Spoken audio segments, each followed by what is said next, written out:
Hello students, आज जिस topic पर अपन डिस्कस करेंगे वो है मल्टीपल प्रेगनेंसी। तो देखिएगा, सबसे पहले देखते हैं मल्टीपल प्रेगनेंसी होती क्या है।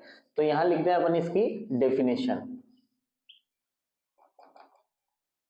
When more than one foetus is developed in uterus is called multiple pregnancy। अब देखिएगा, अगर यूट्रस के अंदर एक से ज्यादा, वो दो भी हो सकते हैं, तीन भी हो सकते हैं और चार भी हो सकते हैं, मीन एक से ज्यादा अगर फीटस डेवलप हो रहे हैं तो इसी को अपन मल्टीपल प्रेगनेंसी कहते हैं। अब देखिएगा, मल्टीपल प्रेगनेंसी में अगर दो फीटस डेवलप होते हैं तो उनको क्या बोलते हैं? तो यहां लिखते हैं टू फीटस। अब टू फीटस को क्या बोला जाएगा? तो टू फीटस के लिए अपन बोलते हैं टर्म ट्विंस।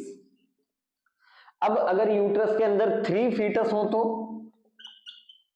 थ्री फीटस, तो थ्री फीटस को बोलते हैं अपन ट्राइप्लेट।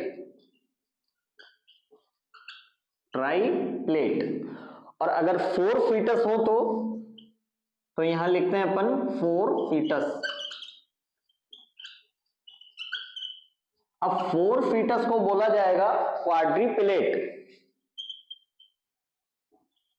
क्वाड्रुप्लेट। और अगर फाइव फीटस हो यूट्रस के अंदर तो यहां लिखते हैं अपन फाइव फीटस, तो अपन बोलेंगे क्वांटिपेलेट।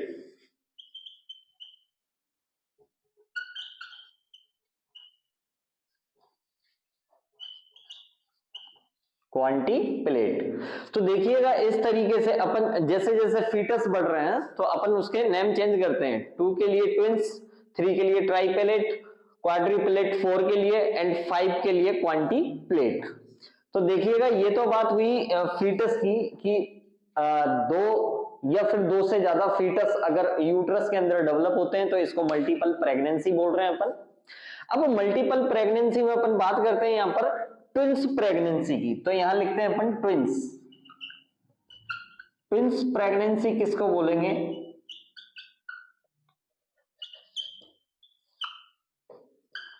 अब देखिएगा, ट्विंस प्रेगनेंसी की बात करें तो ट्विंस प्रेगनेंसी दो टाइप्स की होती है। तो यहां लिखते हैं अपन फर्स्ट टाइप का नाम मोनो जायगोट, एंड सेकंड होती है डाई जायगोट। अब देखिएगा, मोनोजाइगोट और डाइजाइगोट का मतलब क्या है? तो मोनोजाइगोट का मतलब है यहां पर ओवम एक ही रहेगा, और डाइजाइगोट का मतलब है यहां पर ओवम दो होंगे। मीन डाइजाइगोट के अंदर दो ओवा फर्टिलाइज्ड होंगे, मीन दो ओवम फर्टिलाइज्ड होंगे, और इसके अंदर एक ही ओवम होगा, बट वो फर्टिलाइज्ड होने के बाद बीच में से डिवाइड हो जाएगा, अलग हो जाएगा, स्प्लिट हो जाएगा, तो उसको तो बोलेंगे अपन मोनोजाइगोट।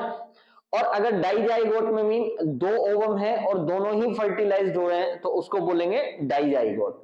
तो नेक्स्ट अपन इनके बारे में देखते हैं कि मोनोजाइगोट और डाइजाइगोट क्या होते हैं। अब देखिएगा, बात कर रहे थे अपन ट्विंस प्रेगनेंसी की। ट्विंस प्रेगनेंसी में फर्स्ट लिखते हैं यहां पर अपन डाइजाइगोटिक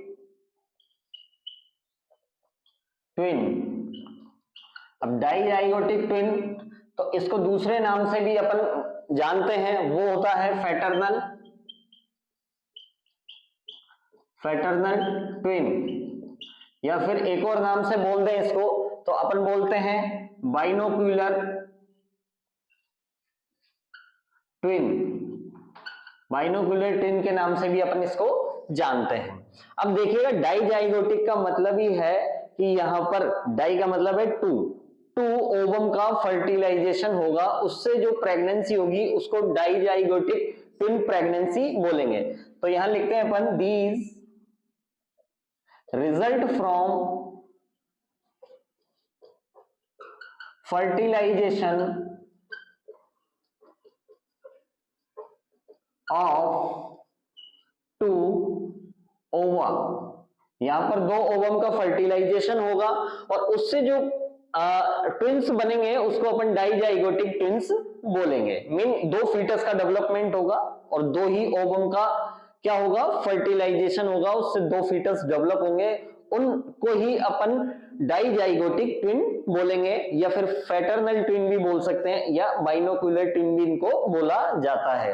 अब देखिएगा सेकंड बात करें तो यहां लिखते हैं अपन मोनोजाइगोटिक ट्विन। अपन ट्विंस प्रेगनेंसी देख रहे हैं और ट्विंस प्रेगनेंसी में सेकंड टाइप पढ़ रहे हैं अपन डाइजाइगोटिक ट्विन। डाइजाइगोटिक ट्विन को आइडेंटिकल ट्विन भी बोलते हैं, तो यहां लिखते हैं अपन आइडेंटिकल ट्विन, या फिर इसको एक और नाम से बोलते हैं तो यहां लिखते हैं अपन यूनिओक्यूलर ट्विन। यूनिओक्यूलर ट्विन भी बोलते हैं इसको, आइडेंटिकल ट्विन भी बोलते हैं। अब देखिएगा इसके अंदर होता क्या है, तो यहां लिखते हैं these result from fertilization of one ovum. Mean यहां पर क्या हो रहा है, एक ही ओवम का फर्टिलाइजेशन हो रहा है। अब एक ही ओवम का फर्टिलाइजेशन होकर क्या होगा, जब ओवम है वो तो एक ही है बट हो कितने रहे हैं, ट्विन हो रहे हैं। तो ऐसी प्रेगनेंसी को अपन मोनोजाइगोटिक ट्विन इसलिए बोल रहे हैं क्योंकि एक ओवम है जिसका फर्टिलाइजेशन हुआ है, वो बीच में से स्प्लिंट हो जाता है, अलग हो जाता है, डिवाइड हो जाता है और उससे दो फीटस का डेवलपमेंट होता है। इसी को अपन आइडेंटिकल ट्विन भी बोलते हैं। अब देखिएगा आइडेंटिकल ट्विन क्यों बोल रहे हैं, मान लो कि जब एक ही ओवम है और स्पर्म ने क्या करा, फ्यूज कर दिया, फर्टिलाइजेशन हो गया, ओवम और स्पर्म दोनों मिल गए, तो ये ओवम जब जायगोट बनेगा, आगे फर्टिलाइजेशन होने के बाद ये जायगोट बना, तो ये जायगोट क्या होगा, बीच में से स्प्लिंट हो जाएगा, बीच में से टूट जाएगा और दो जायगोट बन जाएंगे। तो ये एक और ये दो, तो यहां पर दो फीटस का डेवलपमेंट होगा बट जेनेटिक इंफॉर्मेशन सेम रहेगी, इसलिए अपन इसको आइडेंटिकल ट्विन कहते हैं। अब देखिएगा अगर ये मेल है, अगर ये फर्स्ट मेल है तो ये फर्स्ट और सेकंड जो अलग अलग हुए हैं, जो ट्विन बने हैं, ये दोनों मेल ही होंगे। सेकंड कंडीशन रखते हैं कि अगर ये फीमेल है तो ये दोनों फिर फीमेल ही होंगे क्योंकि एक्स क्रोमोसोम फीमेल के ही होंगे।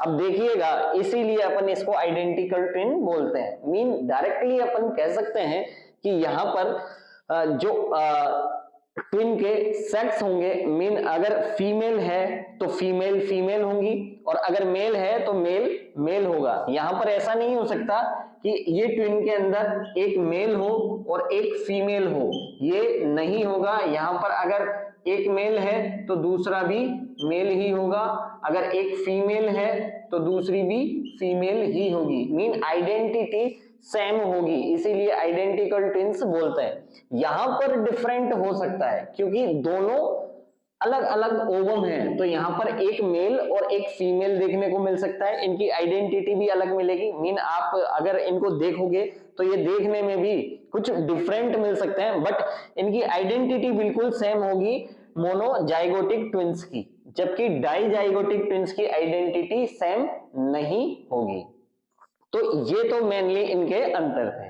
अब देखिएगा यहां पर अपन देख रहे हैं कि मोनोजाइगोटिक के अंदर डिवाइडेशन होता है, मीन बीच में से ये स्प्लिंट होता है। तो अपन नेक्स्ट देखते हैं कि ये कितने कितने डेज पर स्प्लिंट होते हैं। मीन ये 3 डेज पर स्प्लिंट होंगे तो 2 एमनियन और 2 कोरियन बनेंगे, जबकि बात करते हैं अपन आगे कि 4 से 8 डेज पर होगा तो 2 एमनियन और 1 कोरियन बनेगा।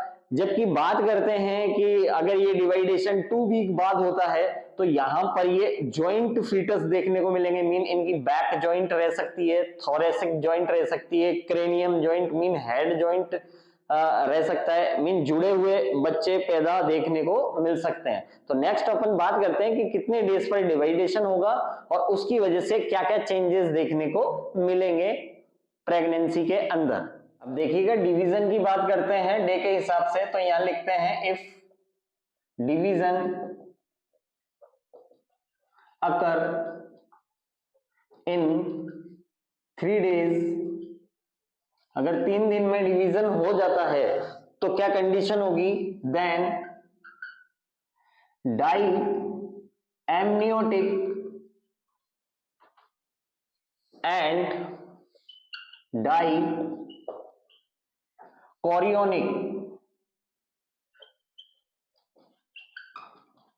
ट्विंस।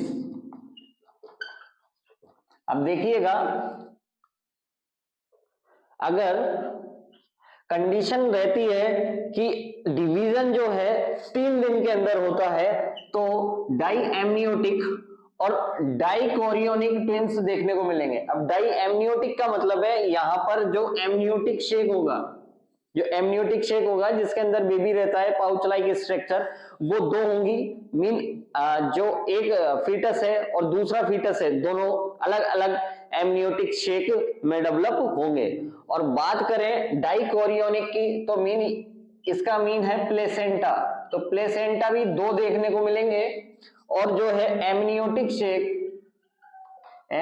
शेक भी 2 देखने को मिलेंगे। तो 2 प्लेसेंटा और 2 एमनियोटिक शेक देखने को मिलेंगे किस कंडीशन में, अगर डिवीजन हुआ है 3 डेज के अंदर, मीन इन 3 डेज।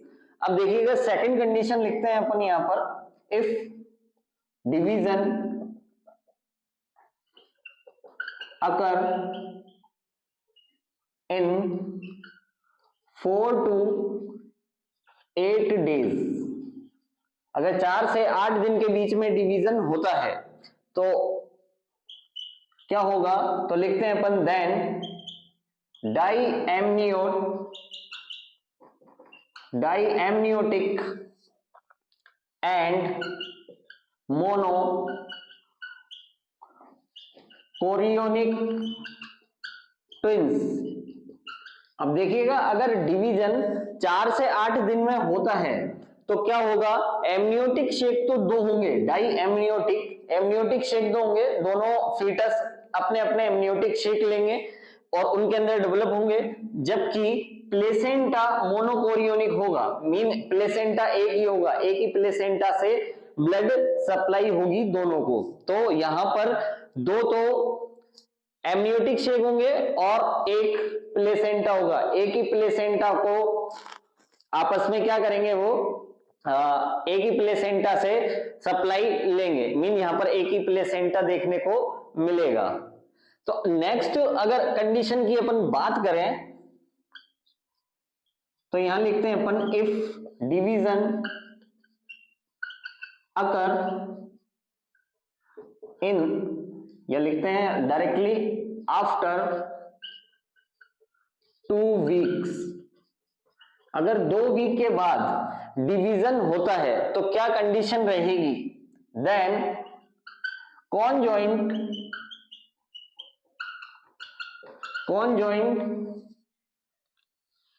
ट्विंस अकर।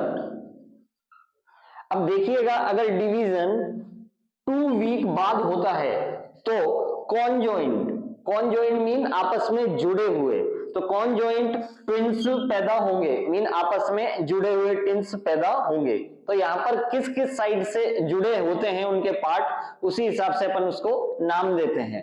तो फर्स्ट की बात करें तो यहां लिखते हैं अपन कॉन्जॉइंट के अंदर फर्स्ट थोरेकोफेगस। अब थोरेकोफेगस किसको बोलेंगे, मीन जो ये थोरेसिक पार्ट है, दोनों बेबी का थोरेसिक पार्ट क्या होगा, चिपका हुआ होगा, आपस में ज्वाइंट होगा। तो यहां लिखते हैं अपन ज्वाइंट 8 थोरेक्स साइड से क्या है, दोनों जुड़े हुए हैं। सेकंड लिखते हैं पायो पैगस। पायोपैगस किसको बोलेंगे अपन, मीन जो बैक साइड है, जो ये बैक साइड है वो जुड़ी हुई होगी दोनों की आपस में, तो दोनों की बैक साइड जुड़ी होगी, उसको बोलेंगे अपन पायोपैगस। तो लिखते हैं यहां पर joint at back, joint at back. अगर बैक साइड जुड़ी है तो पायोपैगस बोलेंगे। यहां तीसरी कंडीशन यहां लिख देते हैं अपन क्रेनियोपैगस। अब क्रेनियोपैगस किसको बोलेंगे, मीन जो ये हेड है वो हेड दोनों के जुड़े हुए होंगे, तो यहां लिखते हैं जॉइंट एट हेड। अगर हेड साइड जुड़ी हुई है तो उसको बोलेंगे क्रेनियोपैगस। एंड लास्ट लिख देते हैं अपन यहां पर इस्चियो, PAGUS, इस्चियोपैगस। अब इस्चियोपैगस का मीन क्या है, जो ये इस्चियम वाला एरिया है, मीन जो पैल्विक कैविटी वाला एरिया है, ये आपस में जॉइंट देखने को मिलेगा। तो यहां लिखते हैं अपन जॉइंट एट पैल्विक। तो पैल्विक जॉइंट मीन जो ये पैल्विक एरिया वाला है, इस साइड से आपको दोनों बेबी जॉइंट देखने को मिलेंगे। तो ये तो कंडीशन हुई डिवीजन के हिसाब से, जिसमें अपन ने चार देखी, जिसको बोलते हैं अपन थोरैकोपैगस, पायोपैगस एंड क्रेनियोपैगस और इस्चियोपैगस। ये डिवीजन के हिसाब से, अगर आफ्टर 2 वीक बाद डिवीजन होता है तो ये आपस में कौन जॉइंट देखने को मिलेंगे। एंड अगर डिवीजन 4 to 8 डेज में होता है तो di amniotic and monochorionic twins देखने को मिलेंगे, मीन प्लेसेंटा एक ही होगा और डाई एमनियोटिक और एमनियोटिक शेक दोनों के अलग अलग होंगे। और अगर डिवीजन 3 डेज में हुआ है तो di amniotic and di chorionic twins देखने को मिलेंगे, मीन दोनों के अंदर प्लेसेंटा भी अलग होगा और एमनियोटिक शेक भी अपना अपना अलग अलग होगा। अब नेक्स्ट बात करते हैं अपन कि जो ट्विंस प्रेगनेंसी है इसके कॉज क्या है, होने के क्या कारण है। तो नेक्स्ट देखते हैं अपन इसके कॉज। अब देखिएगा नेक्स्ट लिखते हैं अपन cause of multiple pregnancy. Multiple pregnancy के क्या कॉज हो सकते हैं। तो फर्स्ट कॉज की बात करें तो यहां लिखते हैं अपन गोनेडोट्रोपिन,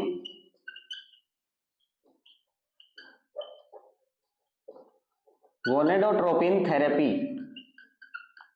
किसी फीमेल के गोनेडोट्रोपिन थेरेपी चल रही है तो हो सकता है कि ट्विंस प्रेगनेंसी होने की पॉसिबिलिटी बढ़ जाती है, तो यहां अपन कॉज मान सकते हैं गोनेडोट्रोपिन थेरेपी को। सेकंड लिखते हैं क्लोमीफेन सिट्रेट। क्लोमीफेन सिट्रेट टैबलेट होती है जो कि स्टिमुलेट करती है ओवा के प्रोडक्शन को, तो यहां लिखते हैं stimulation of ovum production. Ovary से ओवम के प्रोडक्शन को स्टिमुलेट करती है क्लोमीफेन सिट्रेट। और ये क्लोमीफेन सिट्रेट अगर कोई फीमेल लेती है तो पॉसिबिलिटी हो जाती है कि ओवम जो है वो ज्यादा रिलीज हो ओवेरी से। तो अगर ओवम एक से ज्यादा रिलीज होंगे तो हो सकता है ट्विंस प्रेगनेंसी हो, पॉसिबिलिटी है। तो पॉसिबिलिटी को बढ़ाती है क्लोमीफेन सिट्रेट मल्टीपल प्रेगनेंसी को, तो ये भी कॉज हो सकती है। नेक्स्ट बात करते हैं कि अगर कोई फीमेल है जिसकी एज, तो यहां लिखते हैं एज अगर 30 to 35 है किसी फीमेल की एज, तो उसके अंदर पॉसिबिलिटी हो जाती है मल्टीपल प्रेगनेंसी होने की, ट्विंस प्रेगनेंसी होने की। नेक्स्ट लिख सकते हैं अपन प्रीवियस 5 और मोर प्रेगनेंसी। अगर किसी फीमेल के पहले से ही 5 या 5 से ज्यादा बार वो प्रेग्नेंट हो चुकी है, बेबी को डिलीवर्ड कर चुकी है, तो अब जो नेक्स्ट प्रेगनेंसी हो तो पॉसिबिलिटी होगी उसके अंदर कि वो मल्टीपल प्रेगनेंसी हो, तो ये भी एक कॉज हो सकता है। एंड नेक्स्ट लास्ट बात कर लेते हैं इंसिडेंस की। तो ऐसा देखा जाता है कि जो रेसेस हैं, मीन जो जनजातियां हैं, उनके आधार पर भी अपन देखते हैं तो निग्रो जो लोग होते हैं, तो यहां लिखते हैं अपन निग्रो। निग्रो लोगों में हायर इंसिडेंस होता है, higher incidence of multiple pregnancy. Multiple pregnancy के हायर इंसिडेंस होते हैं, ये प्रजातियों के हिसाब से अपन यहां देख रहे हैं। अब देखिएगा, निग्रो की बात करते हैं और सेकंड लिखते हैं मंगोलियन। मंगोलियन जो प्रजाति होती है उसके अंदर लोवेस्ट इंसिडेंस होते हैं, तो यहां लिखते हैं अपन lower incidence of multiple pregnancy. Mean Mongolian लोगों के अंदर आप देखोगे तो उनके अंदर बहुत कम चांसेस होते हैं मल्टीपल प्रेगनेंसी होने के, जबकि निग्रो लोगों की बात करें तो यहां पर मल्टीपल प्रेगनेंसी होने के चांसेस ज्यादा होते हैं। अगर कोई फीमेल है जो कि पहले ही 5 बार या 5 बार से ज्यादा प्रीवियसली प्रेग्नेंट हो चुकी है, तो अब जो प्रेगनेंसी होगी उसमें हायर इंसिडेंस होंगे कि वो मल्टीपल प्रेगनेंसी हो। एंड नेक्स्ट बात करते हैं एज की। अगर कोई पहली बार फीमेल प्रेग्नेंट होती है और उसकी एज 30 to 35 है तो भी पॉसिबिलिटी होगी मल्टीपल प्रेगनेंसी होने के। अगर कोई फीमेल क्लोमिफेन सिट्रेट लेती है तो ये एक ऐसी ड्रग है जो कि स्टिमुलेट करती है ओवम के प्रोडक्शन को ओवेरी से, तो ओवेरी से ओवम का प्रोडक्शन ज्यादा होगा तो ओवम ज्यादा रिलीज होंगे, और ज्यादा रिलीज होंगे तो फर्टिलाइजेशन भी ज्यादा होगा। और फर्टिलाइजेशन अगर एक ओवम से ज्यादा मीन 2 या 3 या 4 का फर्टिलाइजेशन होता है तो उसी को अपन मल्टीपल प्रेगनेंसी बोलते हैं। एंड गोनेडोट्रोपिन थेरेपी अगर कोई फीमेल लेती है तो उसके अंदर भी पॉसिबिलिटी होती है मल्टीपल प्रेगनेंसी होने की। तो ये तो हुई कॉज की बात। अब अपन नेक्स्ट देखते हैं कि मल्टीपल प्रेगनेंसी से क्या क्या इफेक्ट देखने को मिलेंगे प्रेगनेंसी के अंदर एंड लेबर के टाइम पर। तो लेबर में और प्रेगनेंसी में के अंदर क्या क्या इफेक्ट देखने को मिलेंगे मल्टीपल प्रेगनेंसी के। अब देखिएगा, बात करते हैं अपन effect of multiple pregnancy. Multiple pregnancy के फीमेल में क्या क्या इफेक्ट देखने को मिलेंगे। तो फर्स्ट कंडीशन की बात करें अपन, during pregnancy. During pregnancy female पर मल्टीपल प्रेगनेंसी का क्या असर पड़ेगा। तो यहां पर अपन लिखते हैं first, increase incidence of morning sickness and hyperemesis।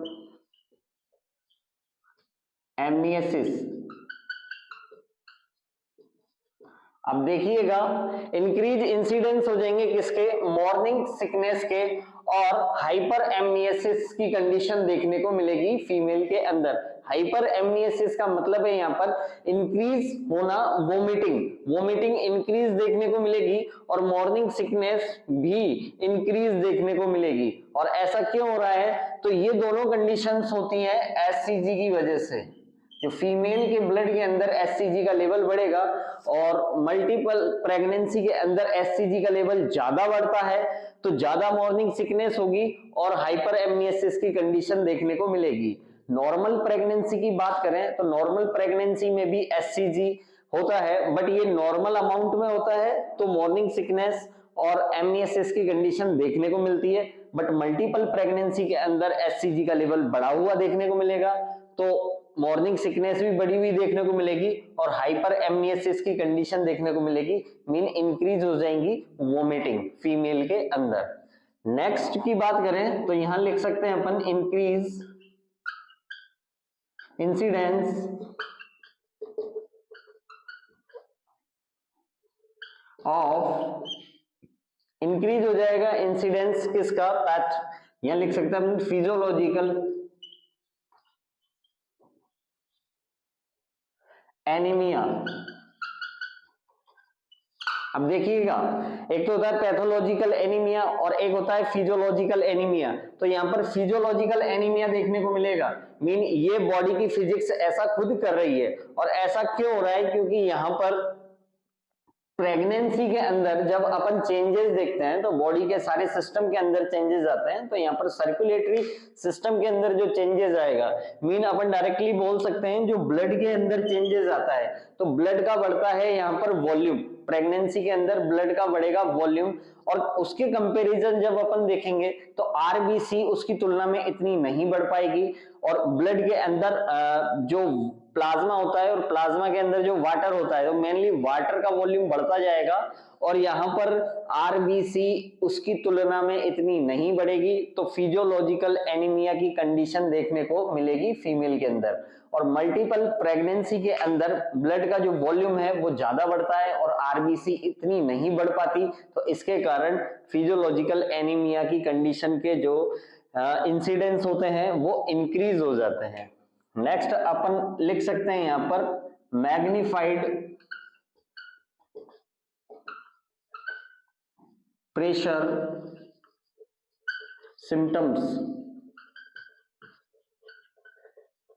Mean यहां पर जो मैग्नीफाइड प्रेशर सिम्टम्स देखने को मिलेंगे। अब मैग्नीफाइड प्रेशर सिम्टम्स कौन कौन से होते हैं, तो अपन बोल सकते हैं कि जो प्रेगनेंसी में जब यूट्रस ग्रो करता है और फीटस ग्रो करता है, तो यहां पर प्रेशर इंक्रीज होता है फीमेल की बॉडी पर। तो यहाँ मल्टीपल प्रेगनेंसी पर जो फीटस है वो एक ना होकर 2 या 3 हो सकते हैं, तो ज्यादा प्रेशर इंक्रीज हो जाएगा फीमेल की बॉडी पर। तो यहाँ पर अपन उसी प्रेशर की वजह से जो सिम्टम्स आते हैं उनको बोलते हैं मैग्नीफाइड प्रेशर सिम्टम्स। तो वो कौन कौन से हो सकते हैं, तो अपन यहाँ पर लिखते हैं मैग्नीफाइड प्रेशर सिम्टम्स में फर्स्ट डिस्निया, डिस्निया ज्यादा देखने को मिलेगा क्योंकि डायफ्राम जो है ऊपर की साइड जाएगा, और डायफ्राम जब ऊपर चल जाएगा तो लंग्स जो है अच्छे से एक्सपेल नहीं हो पाएंगे, और लंग्स एक्सपेल नहीं होंगे तो ब्रीथिंग में प्रॉब्लम आने लगेगी, और ब्रीथिंग में अगर डिफिकल्टी आने लगेगी तो उसी को अपन डिस्निया बोलते हैं। तो यहाँ पर फीमेल को डिस्निया देखने को मिलेगा, क्योंकि डायफ्राम जो होता है वो एसेसरी रेस्पिरेटरी मसल्स हैं, और जब वो अपनी नॉर्मल पोजीशन में ना होकर अपर साइड जाएगा, फंडस ग्रो करेगा ज्यादा और वो अपर साइड जाएगा, तो डिस्निया की कंडीशन देखने को मिलेगी। नेक्स्ट जो प्रेशर है अपन बोल सकते हैं एडिमा ऑन लेग, लेग में एडिमा देखने को मिलेगा, बिकॉज जो प्रेशर है वो इंफीरियर वीना कावा पर लगेगा, और इंफीरियर वीना कावा पर प्रेशर लगने की वजह से जो लोअर पोर्शन का ब्लड होगा उसका वीनस रिटर्न नहीं हो पाएगा, और वीनस रिटर्न अच्छे से नहीं हो पाएगा तो लेग के अंदर आपको एडिमा देखने को मिलेगा। नेक्स्ट जो प्रेशर सिम्टम्स है वो यहां लिख देते हैं अपन हेमरॉइड,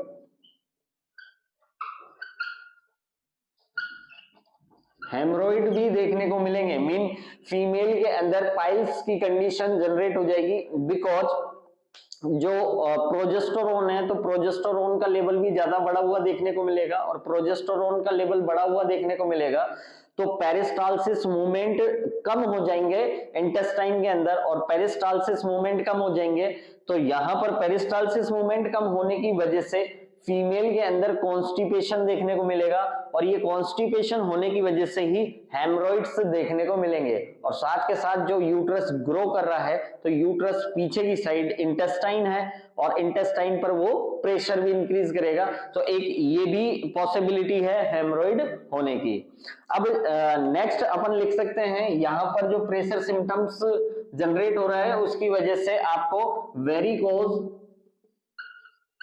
वेन भी देखने को मिल सकती है फीमेल के अंदर। वेरिकोज वेन का मतलब है जो लेग की वेन है वो आपस में क्लस्टर का फॉर्मेशन कर देंगी, गुच्छे में बन जाएंगी और डायलेट हो जाएंगी, तो वेरिकोज वेन भी देखने को मिल सकता है फीमेल के अंदर। ये जब यूट्रस ग्रो कर रहा है और ज्यादा ग्रो करेगा मल्टीपल प्रेगनेंसी में तो उसकी वजह से जो प्रेशर आएगा वो ज्यादा आएगा, तो ये सारे सिम्टम्स देखने को मिलेंगे आपको, इनको बोलते हैं मैग्नीफाइड प्रेशर सिम्टम्स। अब नेक्स्ट की बात करें तो देखिएगा, अब यहां पर मैं इसको मिटा देता हूं और फिर नेक्स्ट लिखता हूं। अब देखिएगा नेक्स्ट इफेक्ट लिखते हैं अपन फीमेल के अंदर PIH 4 time more than single tone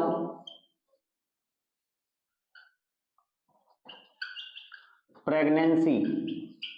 अब देखिएगा PIH मीन है प्रेगनेंसी इंड्यूस्ड हाइपरटेंशन, प्रेगनेंसी की वजह से होने वाली हाइपरटेंशन फीमेल के अंदर, तो उसके 4 गुना चांसेस हो जाते हैं ज्यादा होने के, 4 गुना चांसेस ज्यादा होने के किसकी अपेक्षा, सिंगल टोन प्रेगनेंसी। अगर एक ही फीटस है तो उसको बोलेंगे अपन सिंगल टोन प्रेगनेंसी। अगर सिंगल टोन प्रेगनेंसी की अपेक्षा में अपन देखें PIH होने के चांसेस 4 गुना हो जाते हैं मल्टीपल प्रेगनेंसी में। मीन मल्टीपल प्रेगनेंसी अगर है तो PIH की पॉसिबिलिटी 4 गुना बढ़ जाती है सिंगल टोन प्रेगनेंसी की अपेक्षा। अब नेक्स्ट लिख सकते हैं अपन, नेक्स्ट जो इफेक्ट देखने को मिलेगा प्रेगनेंसी में, तो यहां लिखते हैं अपन माल प्रेजेंटेशन। माल प्रेजेंटेशन देखने को मिलेगी, माल प्रेजेंटेशन भी मोर कॉमन है मल्टीपल प्रेगनेंसी में। अब देखिएगा नेक्स्ट लिख सकते हैं अपन, इसकी वजह से क्या हो सकता है, pre term labour, pre term labour हो सकती है। मीन 37 वीक कंप्लीट नहीं होंगे उससे पहले ही लेबर की जो प्रोसेस है वो स्टार्ट हो जाएगी मल्टीपल प्रेगनेंसी होने की वजह से। मोर चांसेज ऑफ प्लेसेंटा प्रीविया, यहां पर मोर चांसेज होंगे प्लेसेंटा प्रीविया होने के, बिकॉज,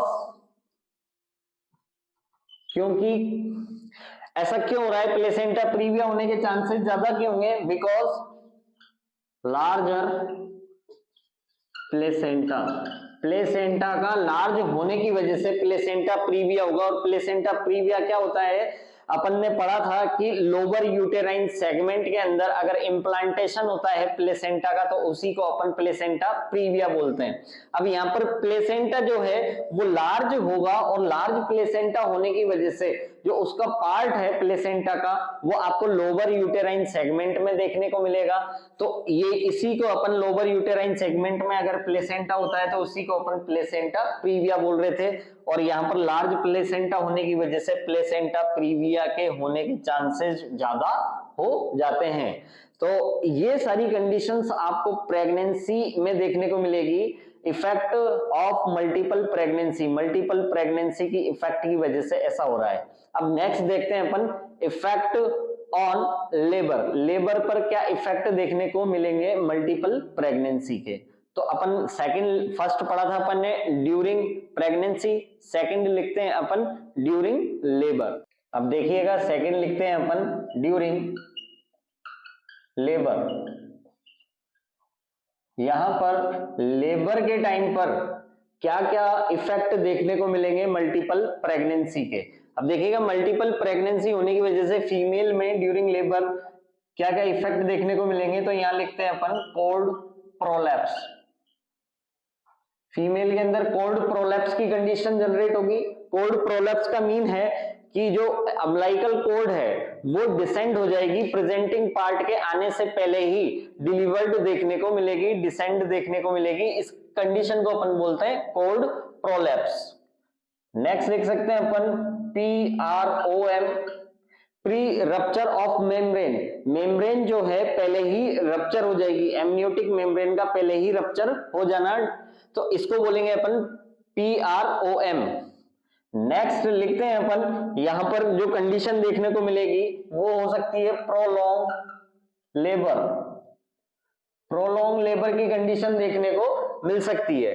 नेक्स्ट अगर अपन बात करें तो यहां पर इंट्रा पार्टम हेमरेज देखने को मिल सकता है फीमेल में ड्यूरिंग, या फिर लिखते हैं अपन after delivery of first baby. Mean जैसे ही फर्स्ट बेबी डिलीवर्ड होगा उसके बाद इंट्रापार्टम हेमरेज की कंडीशन जनरेट हो सकती है। और ऐसा क्यों हो रहा है? क्योंकि जैसे ही फर्स्ट बेबी डिलीवर्ड होगा तो प्लेसेंटा सेपरेट होगा, और प्लेसेंटा सेपरेट होने की वजह से यहां पर ब्लीडिंग देखने को मिल सकती है एक्सेसिव अमाउंट के अंदर, और इसी को अपन इंट्रापार्टम हेमरेज बोलते हैं। अब देखिएगा नेक्स्ट यहां पर बात करें तो increase incidence of operative delivery, यहां पर इंक्रीज हो जाएंगे इंसिडेंस ऑपरेटिव डिलीवरी के। लाइक अपन बोल सकते हैं फोरसेप्स या फिर सिजेरियन सेक्शन। फोरसेप्स डिलीवरी और सिजेरियन सेक्शन जिसको ऑपरेटिव डिलीवरी बोल रहे हैं, तो ऑपरेटिव डिलीवरी आपको करानी पड़ेगी मल्टीपल प्रेगनेंसी में, क्योंकि इसके चांसेस जो हैं इंक्रीज हो जाते हैं, इंसिडेंस जो है वो इंक्रीज हो जाएंगे ऑपरेटिव डिलीवरी के, क्योंकि अपन मल्टीपल प्रेगनेंसी को हाई रिस्क प्रेगनेंसी के अंदर रखते हैं, और हाई रिस्क प्रेगनेंसी के अंदर आपको ऑपरेटिव डिलीवरी करवानी पड़ सकती है। तो यहाँ पर ऑपरेटिव डिलीवरी अपन करवाते हैं मल्टीपल प्रेगनेंसी में, क्योंकि हायर इंसिडेंस हो जाते हैं ऑपरेटिव डिलीवरी के। तो ये तो है ड्यूरिंग लेबर की बात हुई। अपन ने ड्यूरिंग प्रेगनेंसी, ड्यूरिंग लेबर क्या क्या इफेक्ट देखने को मिलेंगे मल्टीपल प्रेगनेंसी के, ये भी देखें। अब अपन नेक्स्ट बात करते हैं कि नर्सिंग मैनेजमेंट क्या होगा मल्टीपल प्रेगनेंसी का। तो नेक्स्ट अपन देखते हैं मल्टीपल प्रेगनेंसी का नर्सिंग मैनेजमेंट। अब देखिएगा बात करते हैं अपन nursing management of multiple pregnancy. अब मल्टीपल प्रेगनेंसी का जो नर्सिंग मैनेजमेंट है उसमें अपन देखते हैं फर्स्ट पॉइंट कि अर्ली डायग्नोज करना है आपको प्रेगनेंसी को। तो यहां पर लिखते हैं अपन early diagnose of multiple pregnancy for early treatment